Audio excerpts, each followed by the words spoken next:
Bismillah ar-Rahman ar-Rahim, salam alaikum wa rahmatullahi ta'ala wa barakatuh, que la paix soit avec vous, que vous soyez qui que vous soyez, soyez la bienvenue, soyez parmi ceux qui ont compris que cette vie-là n'était qu'un passage.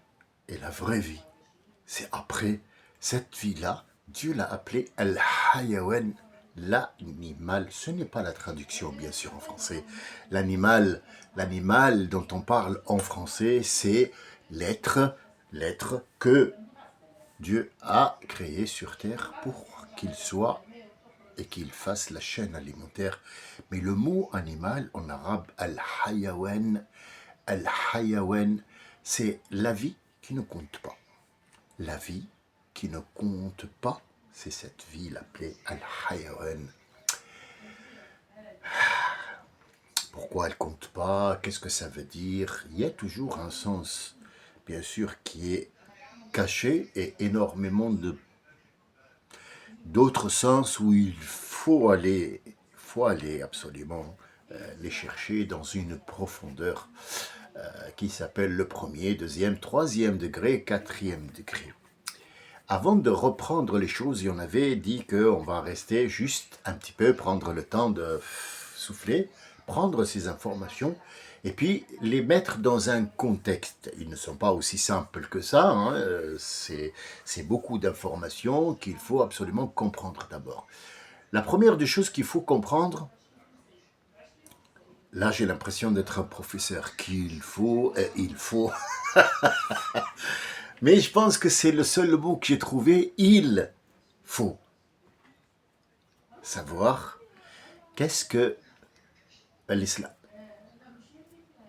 Qu'est-ce que croyance?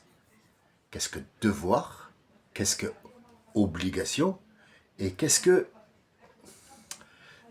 recommander et pas? Si on n'a pas ça, on ne sait pas ce que c'est, effectivement, on va partir dans un monde de n'importe quoi.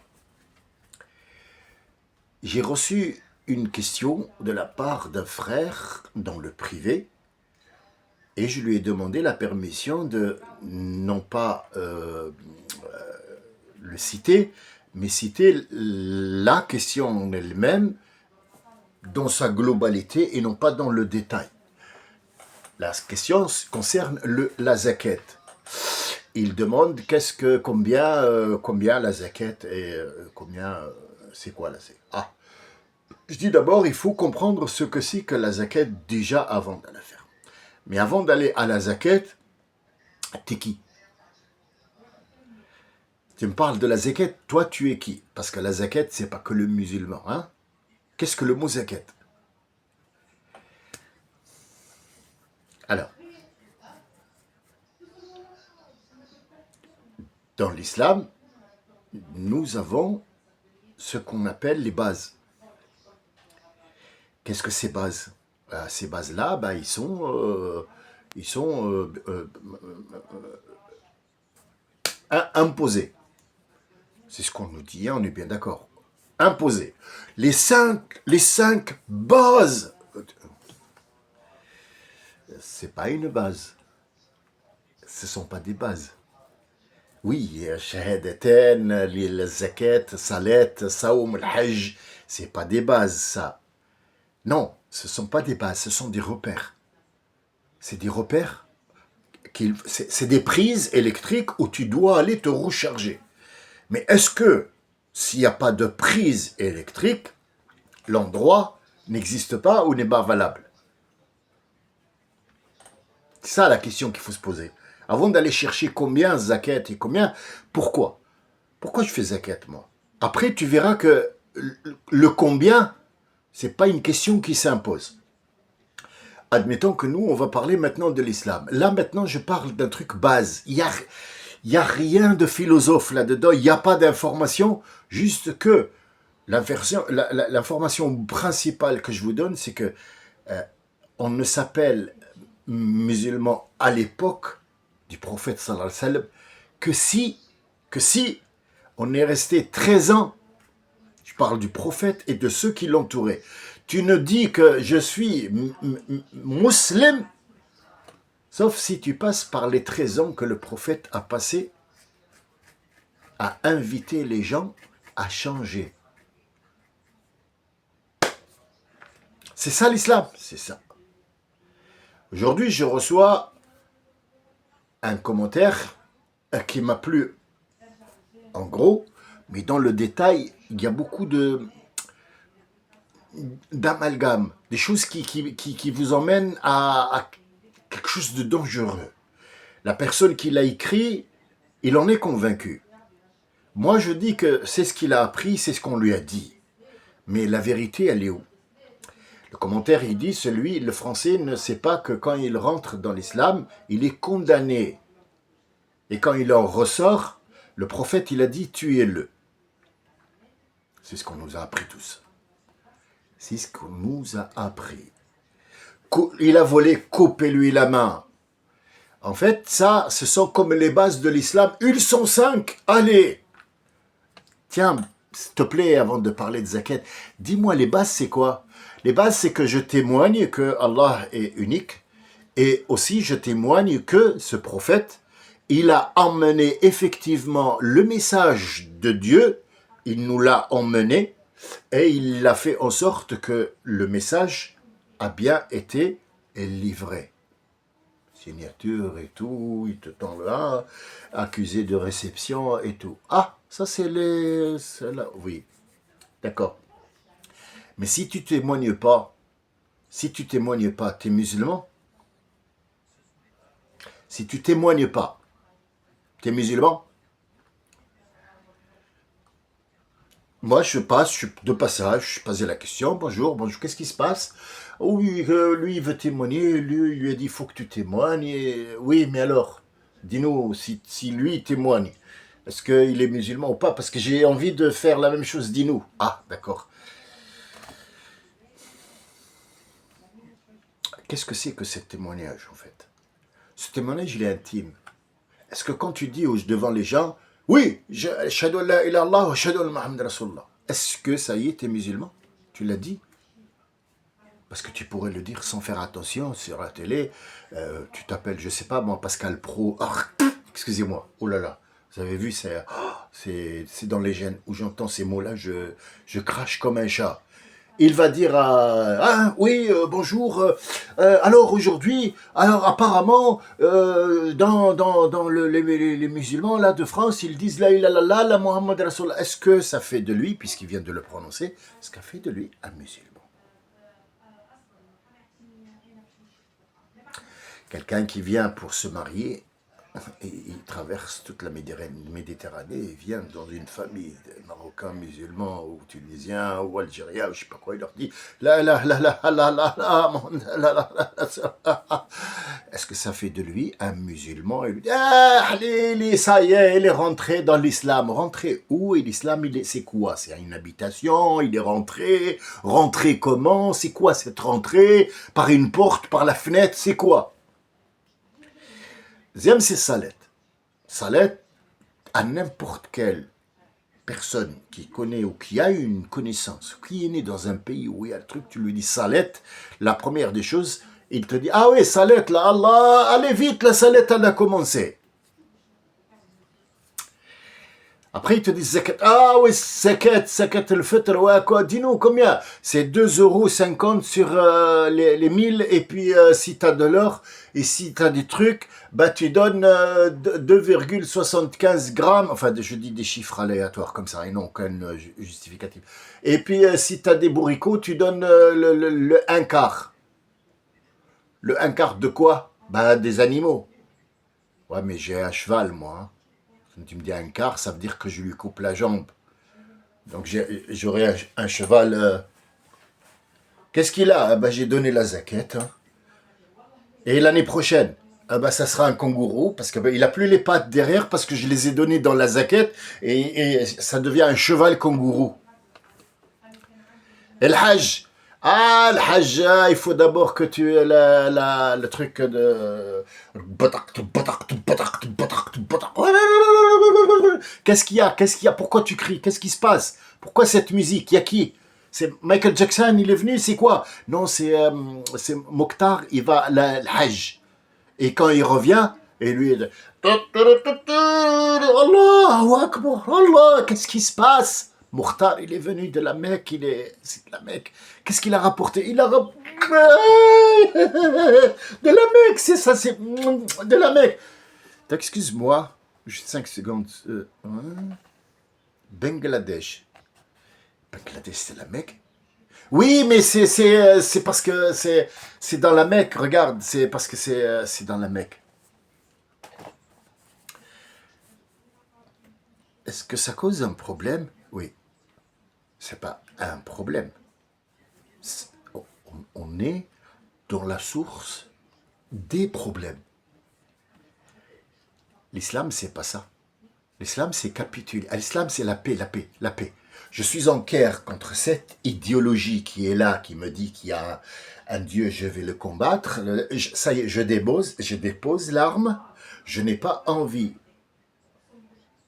de faire la guerre avec ce soi-disant Dieu et ce prophète. Je dépose les armes. Qu'est-ce qu'il faut pour que... Ah, tu as déposé les armes, c'est bon. Donc tu n'attaqueras pas n'importe qui a une croyance et tu devras payer, bien sûr, un impôt. Appelons comme ça, pour l'instant on va l'appeler comme ça, un impôt. Mais pourquoi je te donnerai un impôt? Pour que je puisse te défendre. Ouais, mais tu as dit que si on capitule devant Dieu, c'est qu'il défend.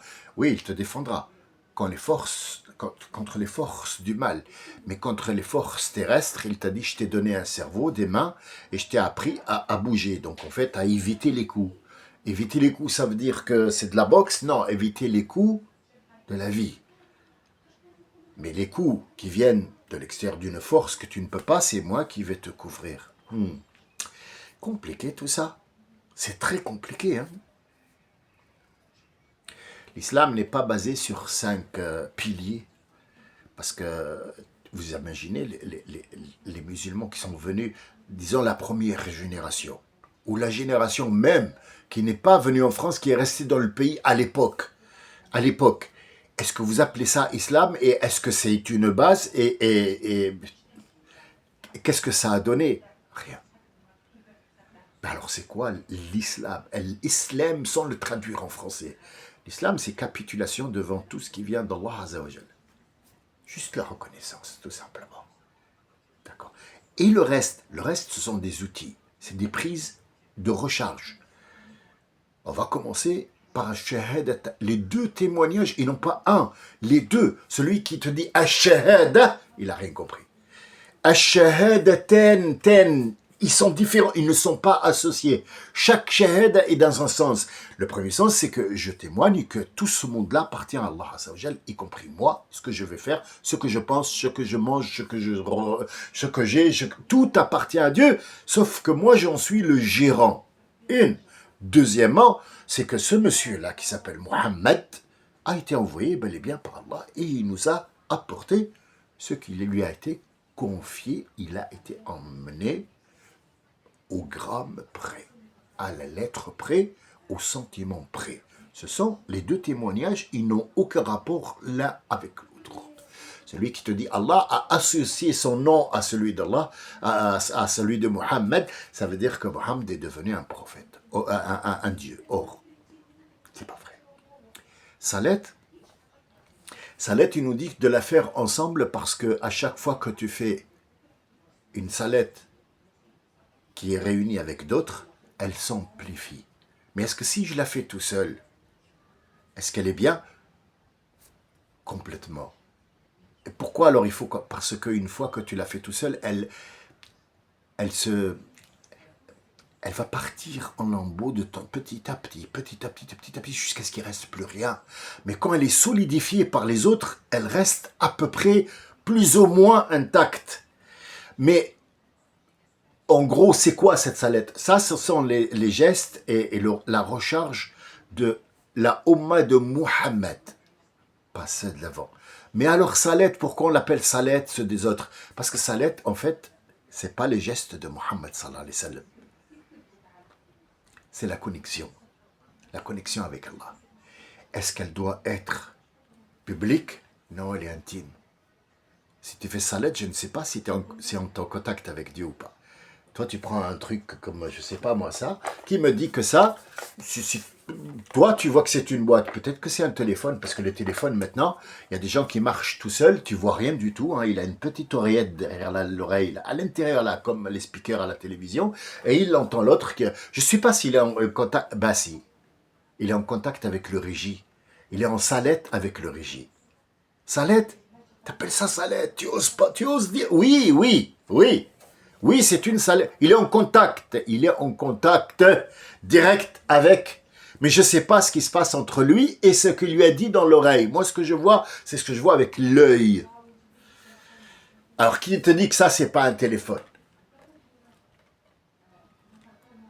Est-ce qu'elle doit... Oh, allô? Oui, excusez-moi, je suis en train de téléphoner avec mon téléphone. Ça c'était les trucs à l'époque quand il y avait le iPhone. Le iPhone, c'était... ah ouais, mais il y avait le Motorola qui s'ouvrait comme ça et qu'on fermait. Allô, oui. Et puis après, il y avait le Nokia, le gros truc. Et là, maintenant, on est en direct. Tu lui dis, oui, oui, je t'écoute. Oui, je t'entends. Donc, en fait, il est en direct. Ça, c'est Salet de Mohammed. Ça veut dire qu'ils font les gestes que Mohammed leur a appris.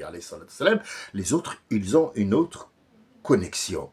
Est-ce qu'elle doit être rendue publique? Non, c'est quelque chose qui est entre toi et ton créateur seulement. Tu rentres, tu oublies ce monde et tu es en phase et en présence de ce Seigneur, subhanahu wa ta'ala, à zakat. C'est ce qui nous intéresse aujourd'hui. Mais je saute zakat et je reviens pour faire les 5 piliers. Il y a saoum. Après zakat, il y a saoum. Saoum, c'est le jeûne. Chaque peuple a eu saoum. Chaque peuple a eu le jeûne. Mais il différencie de l'appellation. Par exemple, comme pour les catholiques, c'est le carême. Pour les juifs, c'est autre chose. Pour les gens qui ont précédé les trois, soi-disant, religions monothaïques et nophotaïques et tophotaïques, et les noms ils nous donnent des noms à la con pour nous. Ah les gars, l'islam monothaïque, le métaphysique. Il y a des gens qui ne comprennent pas ces mots-là. Parle-leur simple. Ce jeûne, c'est quoi? Ça veut dire que moi, je te mets la nourriture là, devant toi. Tu peux me promettre que pendant un mois, il y a juste une heure précise où tu dois manger, c'est tout. Est-ce que tu peux? Tu peux? Est-ce que tu es prêt à t'engager à ça dans une période bien précise? Tu t'engages à ne pas manger. Mais pas que. Tu ne manges pas, pourquoi? Parce que quand tu manges, tu as des trucs qui se font dans le corps. Il y a la chaleur, il y a les envies, il y a la colère. Quand tu ne manges pas, ça veut dire que tu vas pas voir tout ça. Tu vas juste être branché avec moi en plus. Tu peux le faire ou pas? C'est un engagement de ta part. C'est pas une obligation. Oh, comment tu dis ça? C'est le prophète qui a dit. Attends, le prophète, il ne dit jamais quelque chose qui est contraire au Coran. Ouvre le Baqarah. On n'est pas arrivé encore là-bas. J'ai arrêté juste à la création. On n'est pas arrivé au Siem. Parce qu'on va arriver, vous allez avoir des surprises. Vous allez comprendre que ça, c'est pas une obligation. Sauf qu'il y a un calife qui a dit, voilà, on va faire ça et ça et ça pour maintenir un ordre. C'est tout.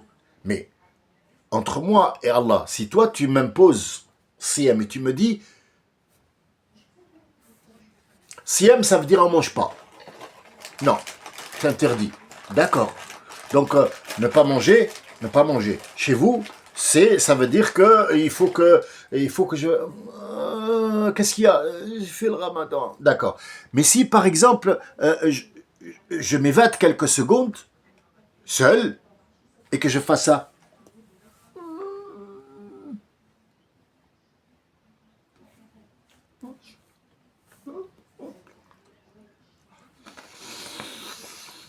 Du chocolat.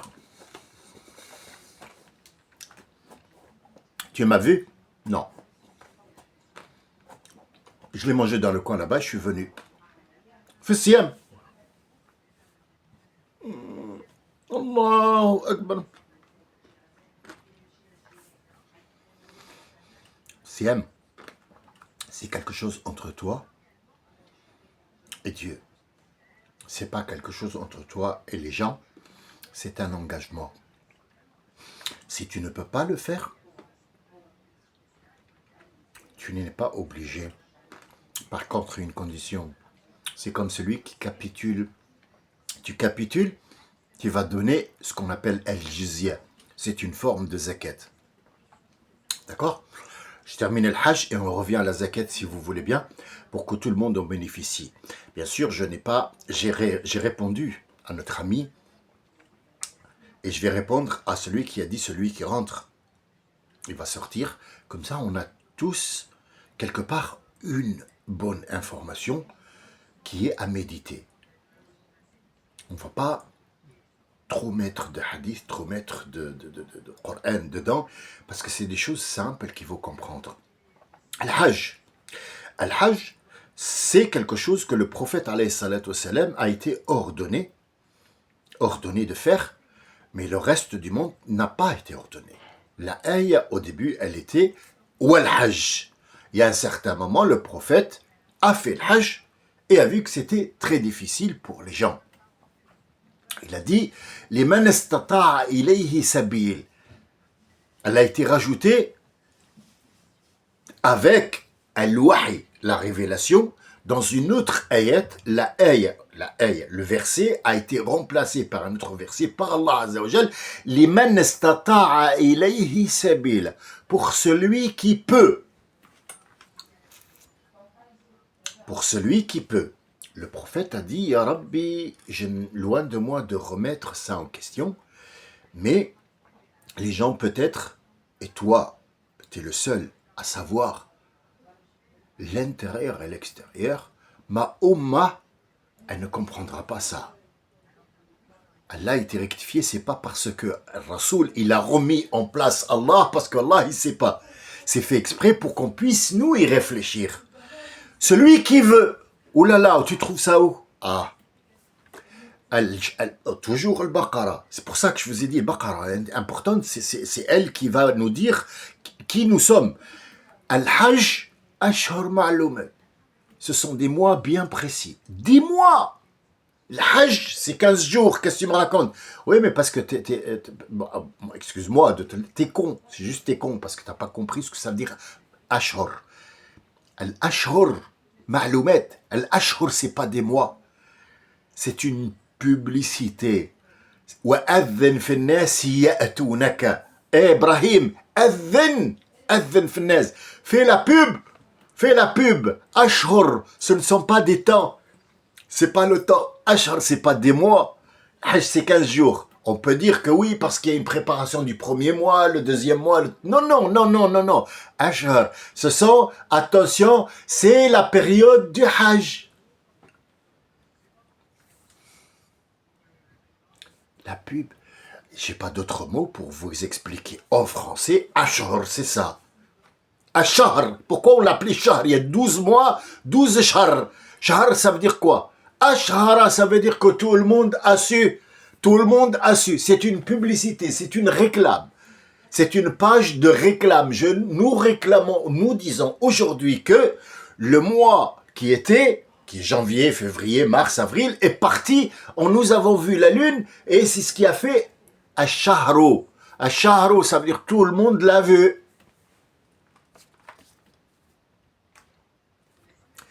Si tu n'as pas cette perception de voir les choses en simplicité, tu déments le verset où Dieu a dit, Surat Al-Qamar, il a dit on a fait en sorte qu'il soit simple pour être lu, simple pour les gens simples. Tu le lis, c'est simple. Tu peux pas nier que Allah il t'a dit Ashhur Ma'lumat. Ce sont des publicités qui sont connues par le monde entier. C'est la période du Hajj. C'est la période du pèlerinage. Qui veut venir? Qui veut venir? Pas qui peut. Qui veut peut venir. Qui veut? Faman farada fihinna al-hajj. Celui qui s'est imposé à lui-même ce hajj. Allez, viens, cousin. Viens ici, assis-toi. Tu es sûr que tu veux faire ce truc? Oui, je veux faire le hajj. Toi, tu as répondu à l'appel. Donc tu vas faire le hajj. Ce hajj-là, j'aimerais bien que tout le monde le vienne, mais il faut qu'il veuille lui. Alors, tu ne dois pas, tu ne dois pas, tu dois, tu ne peux pas, tu ne dois pas, tu ne dois pas. C'est ça le hajj. Tu peux le faire? Ouais. Mais c'est quoi le hajj en gros? C'est mettre le truc blanc et, autour de la Mecque et faire des photos, zama et des selfies, tout ça, c'est ça le hajj? Pas du tout. Le hajj, c'est 1 heure. Hein? Je raconte celui-là. Eh mais t'es fou! Eh t'es fou! Tu deviens flelou! Comment là? Tous les cellules de ton corps, ferme-les. Même l'air qui est autour de toi, ferme-la entièrement. À 1 kilomètre autour de toi, ferme-la. Le Hajj, c'est Arafat. Tout le reste, c'est un ensemble de. Mais le Hajj en lui-même, le foyer. Le foyer, c'est quoi? C'est Arafat. Tout ça pour ça. C'est pas que ça. Arafat, ça s'appelle. Alors, il y a plusieurs, on n'est pas là pour raconter qu'est-ce que c'est Arafat, mais Arafat, le mot Arafat en arabe, il a su. Arafat, il ou elle, ou il au pluriel avec S, ou elle au pluriel avec S, ont su. Ils ont reconnu. Ils sont venus, ils ont vu, ils ont reconnu. Qui? Ils ont reconnu qu'il y a un seul Dieu. C'est moi. C'est ça le Hajj. Voici les 5 piliers qui ne font pas du musulman. Le musulman, c'est celui qui va mettre en pratique tout ça, et surtout, il va mettre la paix dans tous ses mouvements, dans tout ce qu'il vit, en vivant sa vie. Est-ce qu'un musulman, c'est haram quand il utilise le shampoing? Alors déjà, comme l'autre, à 1 kilomètre, tu rajoutes un autre kilomètre, tu la fermes complètement. Quel est le rapport entre le shampoing et l'islam? Dis-moi. Pourquoi tu me pourris la vie? Pourquoi tu te pourris la vie et tu pourris la vie de tes enfants? Pour que ça donne un ensemble de merde. Pourquoi? Parce qu'il est con, tout simplement. L'islam est basé sur cette croyance, el-iman. Sans iman, tu ne peux pas être croyant. Et Allah Azza wa Jal ne s'est jamais adressé aux musulmans, il les a juste nommés.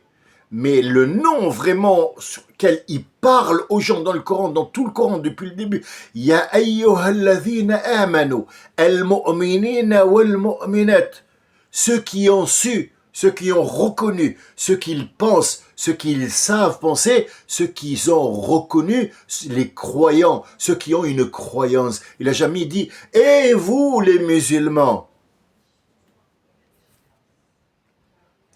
13 ans. Sans la prière mohammadique, ça veut dire les prières, les 5 prières, 13 ans à la Mecque, dans la Mecque, 13 ans à fortifier cette croyance. Et après, il y a eu les ordres de la salette et de la zakat dont je vais parler maintenant. Et l'entrée fracassante, mais tu vas comprendre que cette zakat, c'est comme la siyam, c'est comme le hajj, elle n'est pas obligatoire, même pour ceux qui ont l'argent. C'est une forme d'éthique, c'est une forme d'islam, de croyance.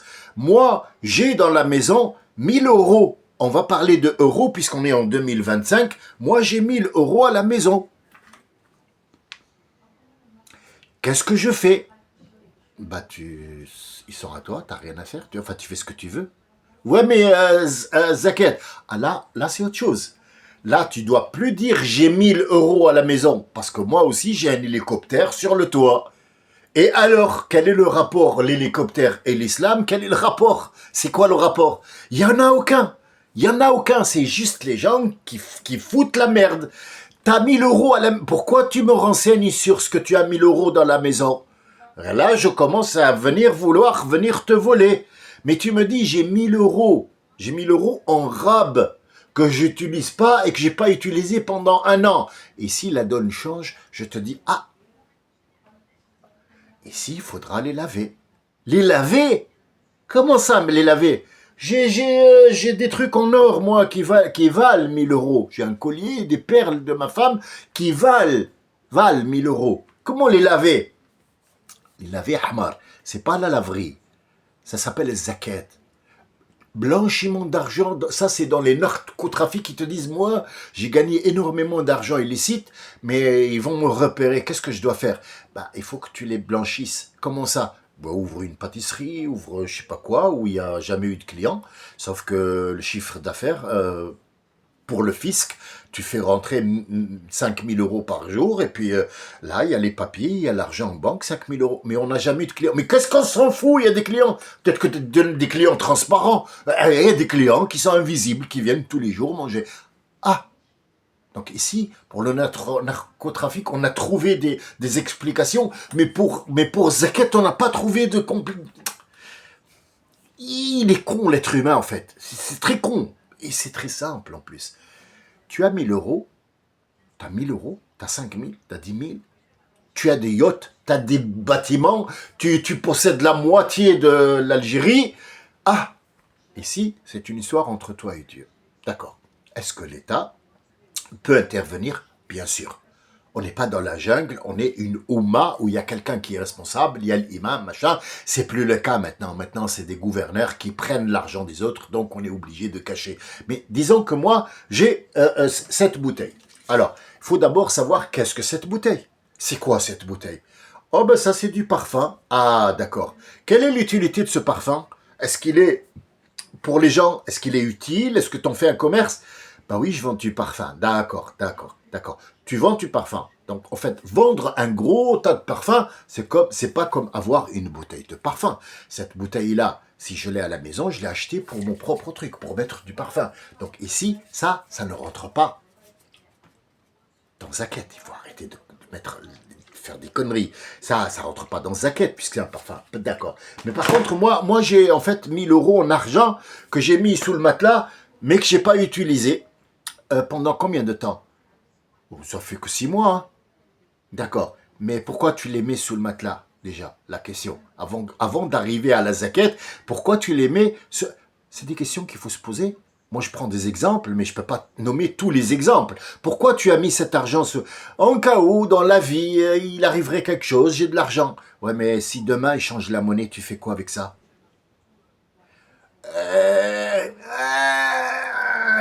Vas-y, pose, tu vas faire caca. Vas-y, pose. T'as vu, t'as fait caca. Ton exemple, il est à la con sous le matelas. D'accord. Alors, Zakat, elle est où exactement? Zakat, elle est dans tout ce qui est échange entre les gens, échange de matière, dans la matière, que ça soit des sous, que ça soit de la nourriture, que ça soit un travail rentable, où tu as du travail qui rentre et que tu as de l'argent en rab, où un an est passé dessus, un an, un an, ça veut dire du 1er janvier, l'argent n'a pas bougé d'1 gramme jusqu'au 1er janvier de l'autre an.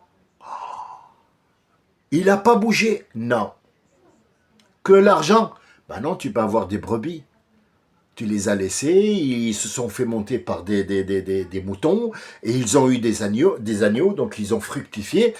Mais l'argent lui-même, ça veut dire les 2 brebis qui étaient à l'origine, ils sont devenus 6 ou 7 parce qu'il y a eu des agneaux, mais les 2 brebis, ils sont là? Ouais. Est-ce que tu as utilisé leur lait? Non. Leur laine? Non.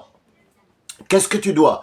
Bah, de leur fructification, parce qu'on ne peut pas couper la brebis, le pied, comme tout à l'heure, je dis pour mon cheval, là. Tu coupes pas non, tu donnes sur les 100 la quantité que nous reconnaissons en 2025 aujourd'hui, c'est l'euro, ça peut être le dinar, ça peut être le truc, c'est 2,5 dans les 100. Peu importe c'est quoi. 100 euros, 100 dinars. Alors, ne viens pas me dire, ouais, mais Zakat, c'est fait en dinars. Donc, en euros, c'est plus. Parce que c'est le changement d'argent. Non, ça, c'est une connerie. Tu es en train de mettre le doigt dans le derrière, tu sors le doigt de... Voilà, arrête de tripoter le derrière. Arrête.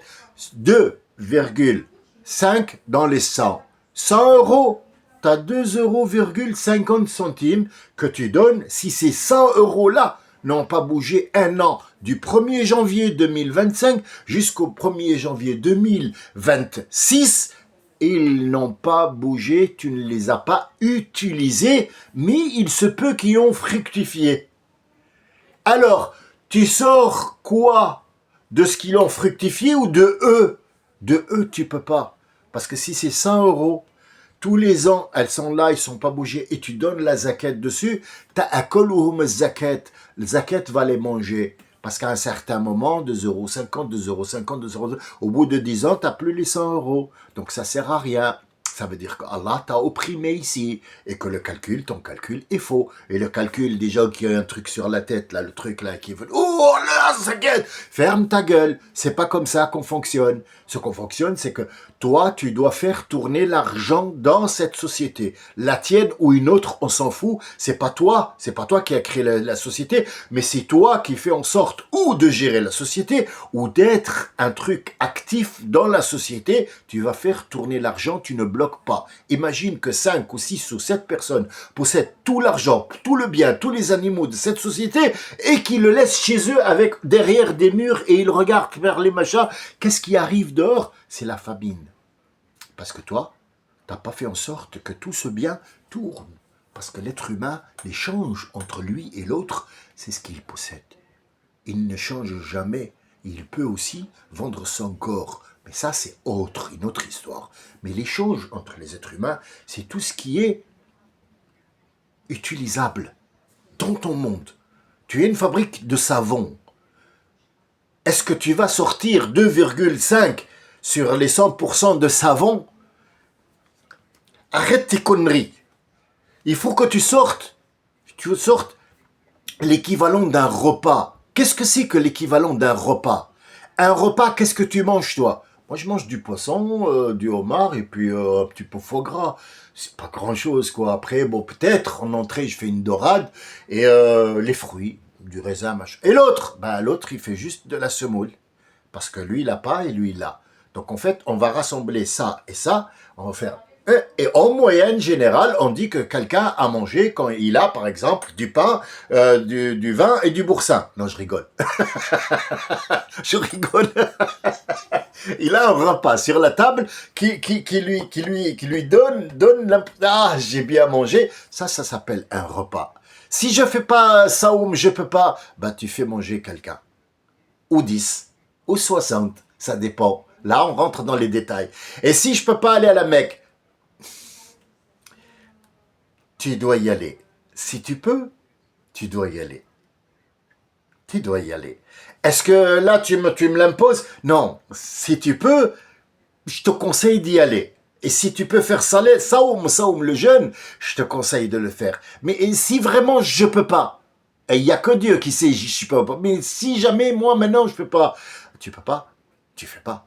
Et si zakat, c'est pour qui? Pour celui qui a quelque chose à la maison qui ne sert pas, La question d'un monsieur, il a dit, l'argenterie de ma femme, les bijoux de ma femme. Ta femme, elle a acheté les bijoux pour faire quoi? Les bijoux, c'est pour les mettre, pour faire joli, d'accord. Mais il s'est passé qu'il n'y a pas eu d'occasion pour les mettre, on est bien d'accord? Elle te les a mis hier soir ou pas? Ou est-ce qu'elle a acheté les bijoux pour les mettre pour le voisin? Elle les a achetés pour toi. Tu es son mari. Donc elle va mettre, c'est joli, comme a dit Dieu, mettez tout ce qu'il y a de plus beau. Vous, les hommes ou les femmes, lavez-vous, tout ça, mettez-vous en beauté devant votre femme. D'accord? Tu les as utilisés. Elle les a utilisés une fois pour toi. Il n'y a plus de zakat dessus. Une voiture qui est dans le garage, qui dort. Cette voiture, c'est quoi? C'est une voiture qui ne marche pas. Elle ne marche pas? D'accord. Mais est-ce qu'il y a quelqu'un qui peut, par exemple, la réparer et elle peut rapporter quelque chose dans la vie? Oui. Essaye de la sortir ou alors, après un certain moment, tu payes zakat dessus, Elle va servir à quoi, en fait, à un certain moment? Ça sera un tas de ferraille. Donc, on ira jusqu'à dire que ce fer-là, il y a quelqu'un qui va l'emmener, un ferrailleur, et qui va l'utiliser. C'est quelque chose, en fait, qui sert, même si elle est dans une grange. Oui, il faut une zakat. Sinon, débarrasse-toi, donne-la à des gens qui puissent tourner. Il y a des métiers qui... c'est ça, zakat, en fait, nettoyer. nettoyer l'eau qui va stagner. On ne laisse pas l'eau stagner. Quand on laisse de l'eau quelque part qui ne bouge pas, il stagne, il devient imbuvable et il devient un énorme puits à bactéries et à moustiques et à têtards. Est-ce que c'est ce que tu veux? Non. Alors fais tourner l'eau. Laisse l'eau couler. Laisse l'eau prendre son chemin sur cette terre pour qu'il puisse arriver à l'autre et que l'autre puisse boire de cette eau, ne serait-ce qu'un peu. C'est ça, zakat. Après, c'est les combien, c'est à toi de voir ce que tu as. L'État, c'est que tu as 1000 euros. Mais dis-moi, est-ce qu'il y a un être humain sur Terre qui a vraiment dit « Bonjour, bonjour, je m'appelle X, et voilà, j'ai des sous et j'ai des tableaux et j'ai des sous cachés. Vous êtes le fisc? Oui, je suis le fisc. Ouais, je suis le fisc. Ouais. Tu as caché l'argent? Oh, eh ben, je l'ai un petit peu caché, puis j'ai fait des blanchiments d'argent, et puis voilà. Est-ce qu'il y en a quelqu'un qui est comme ça maintenant?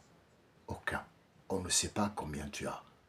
Mais je te dis, fais manger, par exemple, sur les 100 personnes, tu fais manger 2 personnes et demie. Le demi, c'est à toi de le faire en fonction de ce que tu as. Qu'est-ce que tu vas faire, zakat, sur quoi? Sur de l'argent? Sur quelque chose de matériel? Sur des fruits que tu as eus? Les fruits, quand quelqu'un a, si tu veux, au temps du prophète, quand quelqu'un avait un verger avec des fruits, son zakat, c'est quoi? Ça veut dire qu'il va donner de son propre plein gré, de sa récolte, il va donner 2,5 sur les 100 kilos de prunes, il va donner 2,5 kg, ça c'est sa zakat à lui, c'est la 2. Mais s'il ne donne pas, pour l'État, il a fait une chose grave parce qu'il n'a pas voulu donner.